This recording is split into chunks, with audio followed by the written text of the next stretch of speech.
Hey everybody, welcome you all to the third lecture of the Crash Course series. In this lecture we are going to talk about the money, right?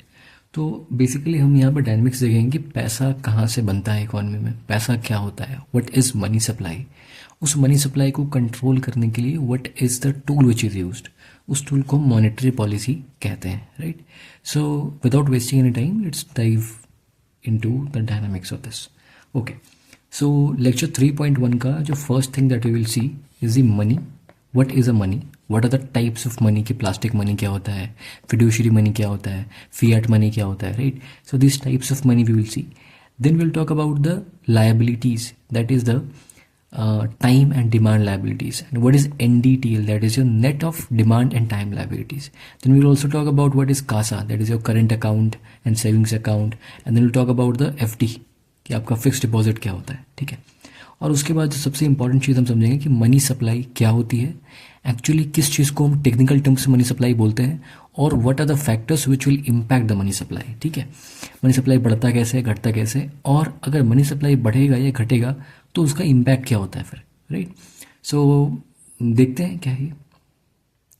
First of all let's talk about कि money क्या है, right? So money is nothing but a medium of exchange. पहले के ज़माने में barter system चला करता था कि आप एक सामान के बदले दूसरा सामान आप एक्सचेंज किया करते थे. देन केम अप मनी, ठीक है? मनी के आने के बाद क्या हुआ कि आपने पैसों से चीज़ों को एक्सचेंज करना स्टार्ट करा, ठीक है? So this is about the money. अब इसमें क्या देखना है, एग्जाम के लिए वही हम पढ़ रहे हैं यहाँ पे. एमसीक्यू कहाँ से बनता है, इसके हर एक पॉइंट से एक एमसीक्यू बनेगा. तो पहला है फिएट मनी. फिएट मनी वैसे मनी को कहते हैं जिसको गवर्नमेंट ने बैक किया हुआ होता है, ठीक है? जैसे कोई भी क्वाइन है या फिर कोई भी नोट है, उस पर गौ लिखा हुआ है, गवर्नमेंट गारंटी करेगा उसको, तो उसको बोलेंगे कि फिएट मनी, राइट? दूसरा होता है लीगल टेंडर. लीगल टेंडर और फिएट मनी में डिफरेंस क्या है? दोनों में सिमिलैरिटी ये है कि दोनों, both fiat money and legal tender, both are backed by the government. दोनों में डिफरेंस इतना सा है कि जो फिएट मनी है ज़रूरी नहीं है कि वो उसको एक्सेप्ट करना मैंडेटरी हो. हाउएवर अगर किसी भी करेंसी को हमने बोल दिया है कि ये लीगल टेंडर है, तो आपको कोई भी एक्सचेंज करने अगर आप जाओगे, अगर आप मान लिया आपने कुछ खरीदा और आप उसको वो नोट दे रहे हो, then it becomes mandatory for the person to accept. Why? Because वो लीगल टेंडर है, उसको लीगली अलाउ किया गया है किसी भी इकोनॉमिक एक्टिविटी के लिए. इसका मैं एक एग्जाम्पल देकर समझाऊँ आपको. तो जैसे कि क्या हुआ था कि 1000 रुपीज़ का जो नोट है वो तो बैन हो चुका है, बट फिएट मनी तो उसको भी बोल सकते हैं ना, क्योंकि उस पर भी गवर्नमेंट बैकिंग है, बैक तो गवर्नमेंट ने उसको किया हुआ था. But now it's not a legal tender any more. Why? क्योंकि गवर्नमेंट ने उसको डिमोनेटाइज करके बंद कर दिया, राइट? सो लीगल टेंडर नहीं रहा, बट फिएट मनी तो था अपने टाइम पे, ठीक है? अब लीगल टेंडर नहीं रहा. तो मतलब समझ में आ गया इसका? ओके. नाउ एमसीक्यू के लिए क्या इंपॉर्टेंट है कि कौन सा नोट कौन इशू करता है, ठीक है? सबसे पहले every kind of note is issued by RBI. ये याद रखना एग्जाम के लिए. हर तरह का नोट आरबीआई इशू करता है. एक एक्सेप्शन है बस कि 1 रुपये का जो नोट है ना, 1 रुपये का जो नोट है, वो मिनिस्ट्री ऑफ फाइनेंस करता है रिलीज. इसमें से भी फाइनेंस सेक्रेटरी जो होते हैं वो इसको रिलीज करते हैं. सो क्या याद रखना है कि जितने भी तरह के हमारे जो नोट्स हैं, राइट, जो भी हमारा करेंसी नोट्स है, वो कौन इशू करेगा? वो आरबीआई इशू करता है.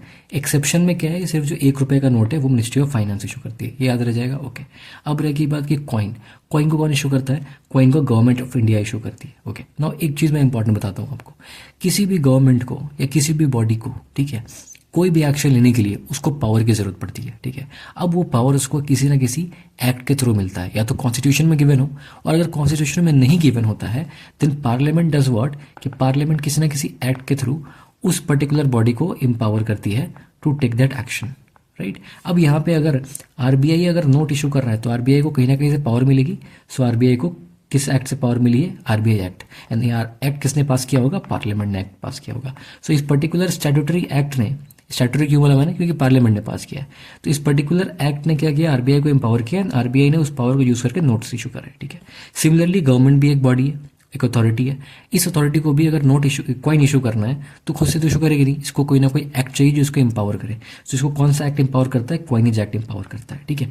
तो एग्जाम के लिए क्या याद रखना है कि हर तरह के notes are issued by RBI. Under which act? Under RBI act. Okay, पहली चीज़.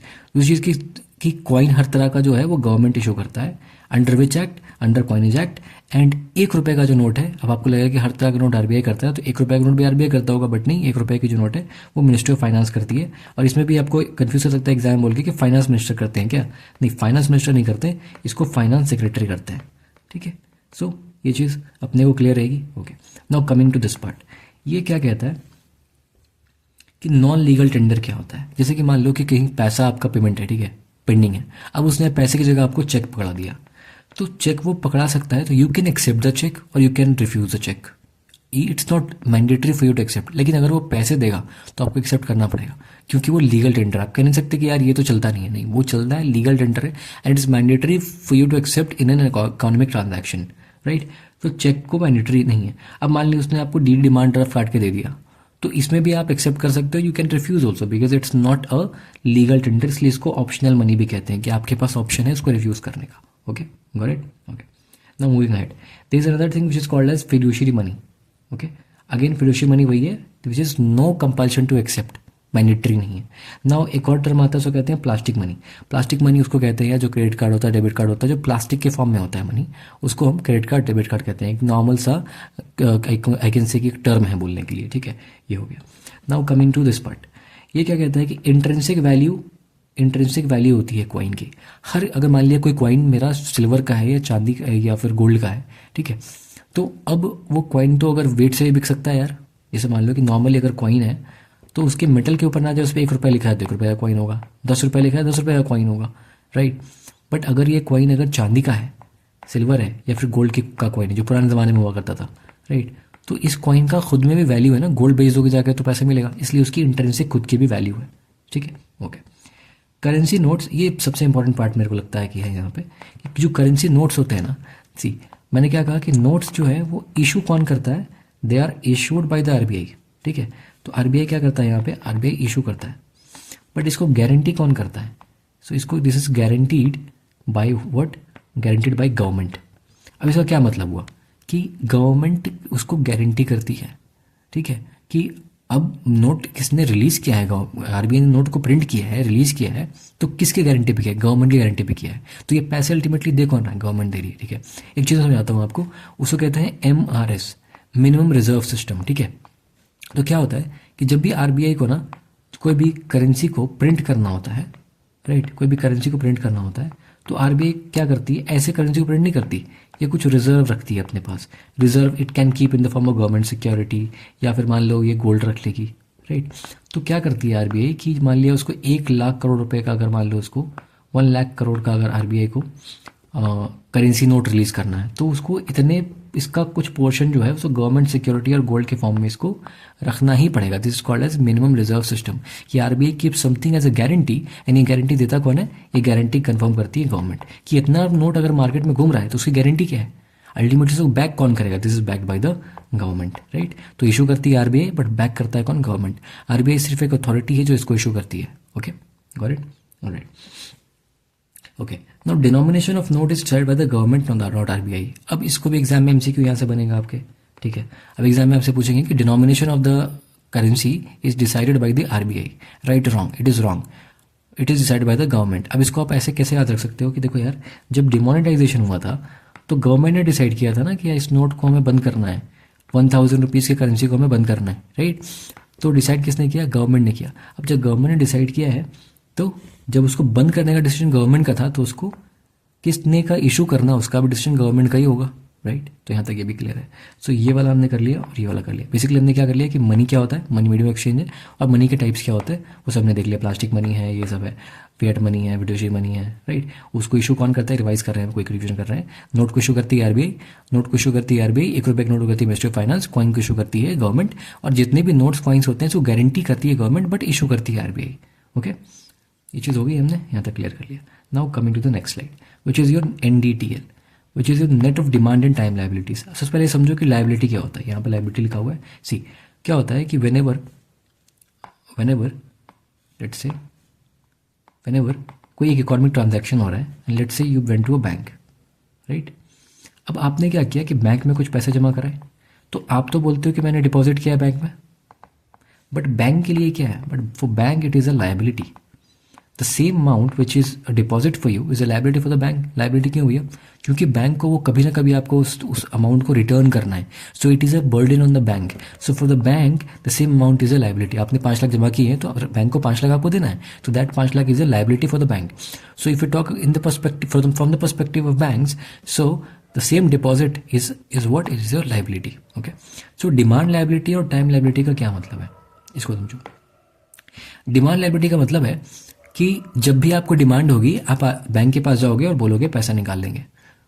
फॉर एग्जाम्पल एटीएम गए, एटीएम से पैसे निकाल लिए। एटीएम में जो पैसे होते हैं हम सेविंग्स अकाउंट में डालते हैं, और हमारे पास जनरली लोगों के पास सेविंग्स अकाउंट होता है, राइट। तो हम सेविंग्स अकाउंट में ये पैसे जो है अपने, just a second, okay okay, ये पैसे हम अपने सेविंग्स अकाउंट में डालते हैं, राइट। कुछ लोगों का करंट अकाउंट भी होता है। अब करंट अकाउंट सेविंग्स अकाउंट में क्या डिफरेंस है, I make you understand, but इतना समझो अभी कि डिमांड वाले में कि जब भी डिमांड आपको मन होगा मुंह उठा के जाओगे बैंक को बोलोगे पैसे दो। सो बैंक के ऊपर तो लायबिलिटी ज़्यादा है, राइट, ओके। तो डोंट यू थिंक इसकी लिक्विडिटी डिमांड की ज़्यादा होगी, क्योंकि आपने जब डिमांड किया बैंक से आप निकाल के ले आए, तो आपको व्हाट इज लिक्विडिटी, लिक्विडिटी की कितने आसानी से उस पैसे को निकाल के आप अपने करेंसी में कन्वर्ट कर सकते हो, कितनी ईजिली आप उसको यूज़ कर सकते हो, कितनी ईजिली उसको इकोनॉमिक ट्रांजैक्शन में यूज़ कर सकते हो, right, that is your liquidity, okay.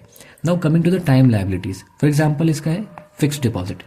जो पोस्ट ऑफिस में फिक्स डिपॉजिट करते हैं 10 साल के लिए, 20 साल के लिए, कि पैसा डबल हो जाएगा, वट एवर इट इज़। तो इसमें बेसिकली होता क्या है, प्लीज़ अंडरस्टैंड दिस थिंग कि ये टाइम है कि आप उसको 10 साल या 20 साल से पहले नहीं निकाल सकते। अगर निकालोगे तो आपकी क्या लग जाएगी, पेनल्टी लग जाएगी, राइट, ओके। समझ रहे हो इस चीज़ को आप। So this is what I am talking about कि demand liabilities and time liabilities, okay. So मुझे बताओ कि लिक्विडिटी किसके ज़्यादा होगी, डिमांड की होगी ज़्यादा या टाइम की होगी। ऑब्वियसली डिमांड की होगी, क्योंकि इसको जब मर्जी आप निकाल सकते हो, इसको निकालने के लिए आपके पास रिस्ट्रिक्शंस है, ओके, क्लियर है। एक क्वेश्चन, माय क्वेश्चन है कि करंट अकाउंट, सेविंग्स अकाउंट और आपका जो फिक्स डिपॉजिट है, ये तो क्लियर है कि current account, saving account demand liability में आता है, तो इसकी लिक्विडिटी तो ज़्यादा है फिक्स डिपॉजिट से। बट करंट अकाउंट और सेविंग अकाउंट में किसकी लिक्विडिटी ज़्यादा है, ये मुझे कंपेरिजन करके if you can let me know, type in the comment box, alright. And it's for you to find out कि दोनों में किसकी, इन दोनों में करंट अकाउंट और सेविंग अकाउंट में किनकी जो है आपको मैं बोलता हूँ कि किनकी लिक्विडिटी ज़्यादा है, ओके। तो ये एनडीटीएल भी हमारा हो गया। अब now what is NDTL, it is net of demand and time liabilities. मतलब कि दोनों को ऐड कर दोगे ना यार तो एनडीटीएल बन जाएगा, और कुछ नहीं है, ठीक है। NDTL is what, demand liability plus time liability. Total अगर लायबिलिटीज बैंक के पास कितनी है उसको एनडीटीएल बोलते हैं। एनडीटीएल का यूज़ क्या है कि आगे हम जब सीआरआर एसएलआर पढ़ेंगे ना, तो वो एनडीटीएल के ऊपर कैलकुलेट होता है कि बैंक को कितना पैसा रिजर्व में रखना है, वो उसकी लायबिलिटी के ऊपर डिपेंड करता है, okay. So this is your liabilities. Exam के लिए एमसीक्यू यहाँ से बनेगा, इसको ध्यान रखना है, okay. Now coming to the next part, that is your money supply, which is very very very important part, okay. Now for that आपको मनी सप्लाई समझाने से पहले समझाऊं मैं आपको ये कि मनी सप्लाई होता क्या है। बट उसके पहले मैं आपको बताऊं कि टोटल स्टॉक ऑफ मनी क्या होता है, कि मार्केट में, पूरी इकोनॉमिक सिस्टम में पैसा कहाँ कहाँ पड़ा हुआ है उसको पहले देखते हैं। सबसे पहला पैसा तो पब्लिक के पास पड़ा हुआ है, जैसे आपके मेरे पास पैसा पड़ा हुआ है, ठीक है। दूसरा पैसा गवर्नमेंट के पास है, गवर्नमेंट के पास बहुत सारे पैसे होते हैं, तो government also has money, okay. Now there is money with the RBI, okay. अब आप सोचोगे यार बैंक का पैसा तो आपने लिखवाया नहीं, बताया नहीं यहाँ पे। यार जो मनी विद द पब्लिक है, तो ये कुछ पैसा पब्लिक अपने पॉकेट में रख सकता है, कुछ पैसा अपने घर में रख सकता है, एंड कुछ बाकी पैसा तो बैंक में ही रखेगा ना यार। कुछ पैसा इन्वेस्टमेंट कर दे, बट इन्वेस्टमेंट वाले को काउंट नहीं करेंगे। जो पैसा बैंक में है पैसे के फॉर्म में है, एंड जो पैसा पॉकेट में है और जो घर पे है, मतलब ये सारे पैसे को हम क्या बोलेंगे, money with the public, okay. क्योंकि पब्लिक का ही पैसा है, पैसा, आई am talking about money, not investment, okay. अब इस टोटल स्टॉक ऑफ मनी में से out of this money held with public, वो क्या होता है, मैंने कहा कि जो मनी हेल्ड विद पब्लिक है वो पब्लिक मनी क्या होता है, जो गवर्नमेंट, अब बोलोगे गवर्नमेंट के पास जो पैसा है पब्लिक का ही तो पैसा है, नहीं, ऐसा नहीं है। जो पब्लिक ने खुद के अपने कंजम्पशन के लिए पैसे सेविंग करके रखे हुए हैं, जो मेरे पास मान लो पैसा है, आपके पास पैसा है, वो पब्लिक मनी होता है, ठीक है। अब आपसे एग्जाम में क्वेश्चन पूछ देगा कि क्या सीआरआर और एसएलआर, ये अभी हमने पढ़ा नहीं है, बट फिर भी अगर थोड़ा बहुत आइडिया भी होगा आपको, तो सीआरआर और एसएलआर क्या ये मनी सप्लाई का पार्ट है? नो। सीआरआर एसएलआर मैं बताता हूँ क्या है। बेसिकली कि आरबीआई, मान लो कोई बैंक है, उसके पास किसी ने 100 करोड़ रुपए अगर जमा कर दिए हैं, ठीक है, इस 100 करोड़, तो इस 100 करोड़ की लायबिलिटी हो गई, ओके। इस लायबिलिटी में से कुछ पैसा उसको रिजर्व रखना होता है सीआरआर और एसएलआर के फॉर्म में। ये रिजर्व रेशियो है, इसका नाम फुल फॉर्म होता है कैश रिजर्व रेशियो, कि कैश के फॉर्म में उसको मेंटेन करना है।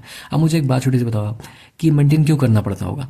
ऑब्वियसली यार कि अगर मान लो कभी कोई एक बार में निकालने के लिए आ गया पैसा, बैंक के पास पैसा ही ना हुआ, बैंक ने सारे पैसे लोन पे चढ़ा दिए, तो बैंक बेसिकली करती क्या थी, बैंक करती क्या है कि आप बैंक को पैसा देते हो, डिपॉजिट कराते हो, तो ये आपके लिए, बैंक के लिए लायबिलिटी बन गया।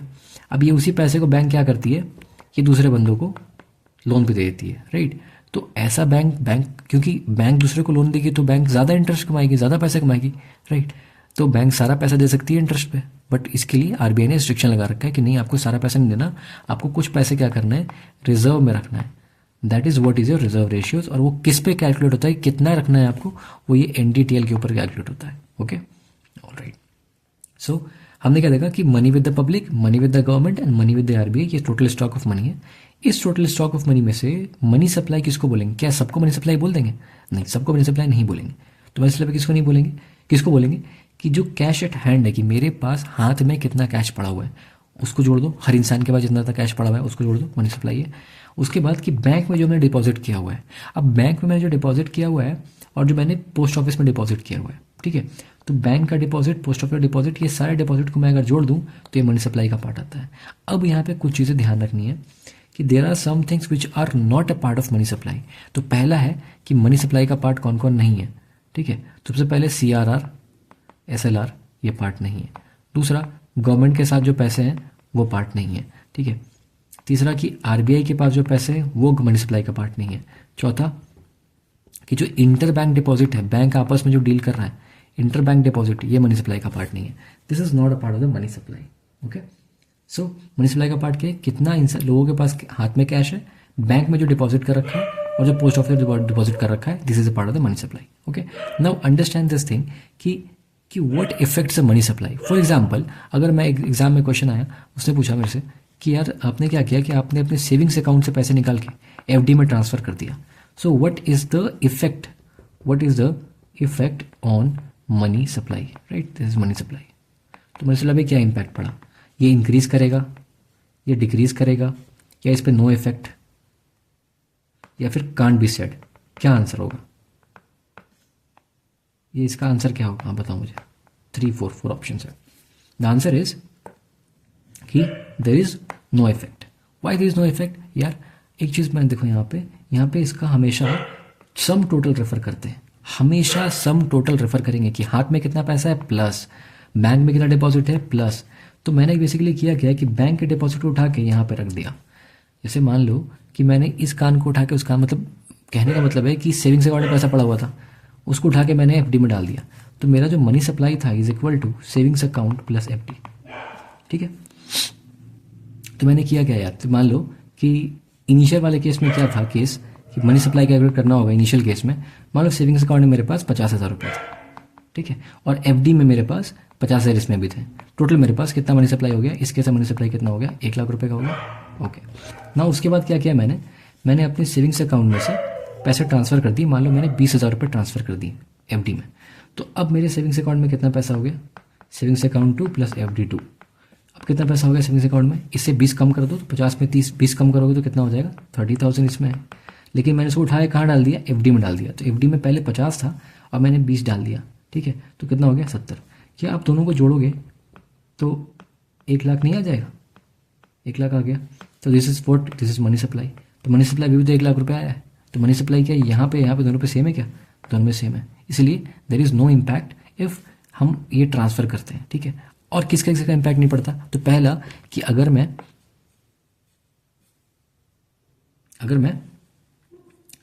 मैं ट्रांसफ़र करूँ इसको सेविंग्स अकाउंट से फिक्स डिपॉजिट में, तो ये तो हमने देख लिया, ठीक है। दूसरा क्या है कि मैं अगर सेविंग्स अकाउंट से कैश विड्रॉ कर लूँ, ठीक है, तो इसमें तो आप बोलोगे यार तो फ़र्क पड़ना चाहिए। फ़र्क नहीं पड़ना चाहिए। क्यों नहीं पड़ना चाहिए? क्योंकि जो कैश एट हैंड है मैंने सेविंग्स अकाउंट से निकाल के कैश एट हैंड में ले आया, बट दोनों को सबका तो सम ही करना है। ये यहाँ कम हुआ बट यहाँ तो बढ़ गया, यहाँ से निकाल के मैंने यहाँ डाल लिया, राइट। तो अभी भी फ़र्क नहीं पड़ेगा। तो मैंने अगर सेविंग्स अकाउंट से विड्रॉ कर लिया एटीएम जाके या फिर यूपीआई से या किसी चीज़ से, तो भी फ़र्क नहीं पड़ेगा। तो इन दोनों कैसे फ़र्क नहीं पड़ा?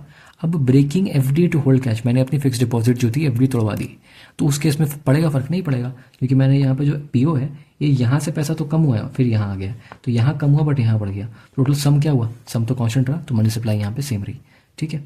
तो none of this will effect the money supply. Why? Because sum total अभी भी कांस्टेंट है। तो this is a brief idea about the money supply. अब इस पर आपको और कमांड कैसे आएगा? You will have more command on this topics by solving more and more questions.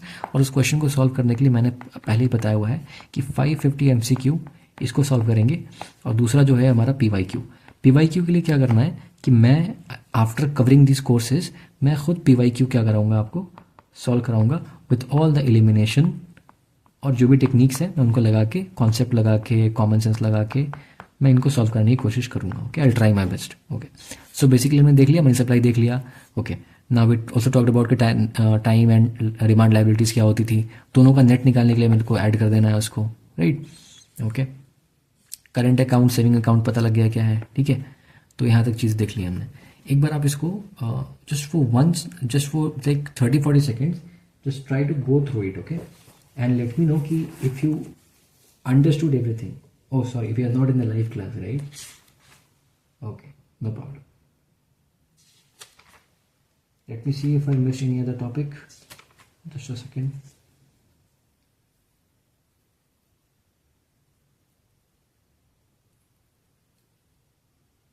Yeah, I don't think. Okay, yeah, just one more topic. Okay. यहाँ पे एक चीज़ और मुझे देख लो आप, स्लाइड में ऐड नहीं किया मैंने। ओके, जस्ट एक और चीज़ देख लो कि हमें अगर तीनों पे एक चीज़ देखना कि एफडी में आपको इंटरेस्ट मिलता है क्या। ये इसमें इंटरेस्ट मिलता है, बैंक आपको इंटरेस्ट देती है। अगर मान लो आपने पोस्ट ऑफिस में पैसा जमा किया हुआ है फिक्स डिपॉजिट में, तो उसको इंटरेस्ट आपको मिलता है। सेविंग्स अकाउंट में और करंट अकाउंट में, सेविंग्स अकाउंट में इंटरेस्ट इसमें मिलता है, यस इसमें इंटरेस्ट मिलता है, बट करंट अकाउंट में कोई भी इंटरेस्ट नहीं मिलता। तो यहाँ से आपका एक एमसीक्यू आपका बन सकता है कि करंट अकाउंट, सेविंग अकाउंट और एफडी में से किस में इंटरेस्ट मिलता है, किस में नहीं मिलता है। एफडी में मिलता है, सेविंग से मिलता है, करंट अकाउंट में नहीं मिलता है। एक और चीज़ क्वेश्चन बन सकता है आपका कि किस में इंटरेस्ट सबसे ज़्यादा मिलता है। तो मैं अगर इंटरेस्ट के बारे में बात करूँगा, ठीक है, इंटरेस्ट के बारे में बात करूँगा, ठीक है, तो सबसे ज़्यादा एफडी मिलेगा, उसके बाद सेविंग्स अकाउंट में मिलेगा, और करंट अकाउंट में तो मिलता ही नहीं है। अब एफडी और सेविंग्स में क्या लॉजिक है कि इसमें ज़्यादा क्यों मिलता है यार। ऑब्वियस ही बात है कि आप बैंक को ज़्यादा टाइम के लिए पैसे दे रहे हो, बैंक को आप स्टेबिलिटी दे रहे हो, तो बैंक आपको इंटरेस्ट ज़्यादा देगी। इसमें आप बोलते हो कि जब मेरी मर्जी पड़ेगी मैं निकाल लूँगा, तो आपको बैंक ज़्यादा इंटरेस्ट क्यों देगी, क्योंकि इसमें आपको लिक्विडिटी ज़्यादा मिल रहा है। इसमें लिक्विडिटी हमें पता ना कि लिक्विडिटी आपको इन दोनों में से, अच्छा मैंने क्वेश्चन में तो पूछा था करंट अकाउंट और सेविंग अकाउंट में लिक्विडिटी ज़्यादा किसकी है, ये क्वेश्चन मैंने आपसे पूछा था। अब यहाँ पे देख लो कि एफडी और फिक्स डिपॉजिट में और सेविंग्स अकाउंट में इसमें लिक्विडिटी ज़्यादा किसकी है। ऑब्वियसली इसकी ज़्यादा लिक्विडिटी है। जब इसकी लिक्विडिटी ज़्यादा होगी तो ऑब्वियसली इंटरेस्ट तो बैंक कम देगी, सारा मज़ा तो आपको नहीं मिलेगा ना, right. So this is interest देख लेना, और दोनों में लिक्विडिटी तो हमने देख ही लिया है, राइट। सो ये आपका इन डिटेल हो गया। Still you have any doubts, do ask me in the comment box. Okay, so यहाँ पे 3.1 हम फिनिश कर रहे हैं। नेक्स्ट लेक्चर में I will be meeting with the lecture 3.2। All right, okay, bye bye.